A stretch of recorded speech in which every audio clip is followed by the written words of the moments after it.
Now, more than 1,000 people have been killed or wounded by cluster bombs in the war in Ukraine. Ukraine registered the highest number of recorded annual cluster munition casualties in the world since Russia's invasion began in February 2022. The data was shared by the Cluster Munition Coalition in its annual report. So what are cluster bombs exactly? My colleague Shivan gets you the latest.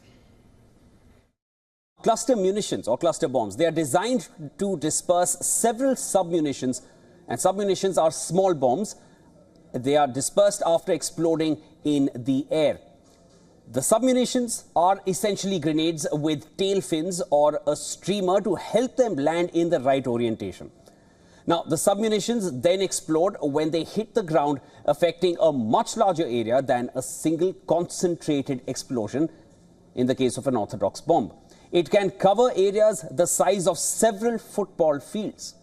They are highly effective against wide area targets such as infantry, artillery and vehicle convoys as well. Cluster munitions can be dropped from planes, or they can even be fired from artillery before exploding mid-air and scattering bomblets over a wide area. Cluster munitions are very controversial as a weapon of war. They have the nickname Steel Rain because of their intense and widespread effects. Now, as these bombs are fired without any guidance system, they can fall far away from their intended targets, which makes them even more deadly. The cluster bombs also have a very high dud rate.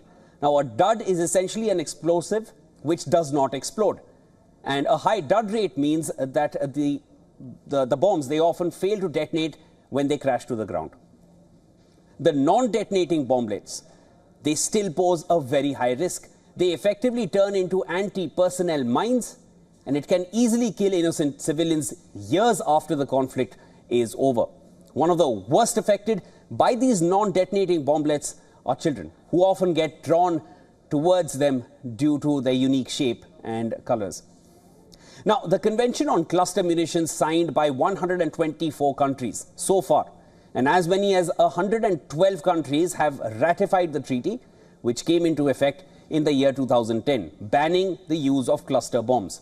The treaty prohibits all use, transfer, production and stockpiling of cluster munitions. However, Russia, Ukraine and the United States have not signed this treaty. Both sides have used cluster bombs in the Ukraine war against each other, and the United States sparked an outcry over its decision to transfer cluster munitions to Kiev in July last year. According to the Landmine and Cluster Munition Monitor, unexploded ordnance from landmines to cluster bombs have caused more than 14,500 deaths from 1999 to 2013. For all the latest news, download the WION app and subscribe to our YouTube channel.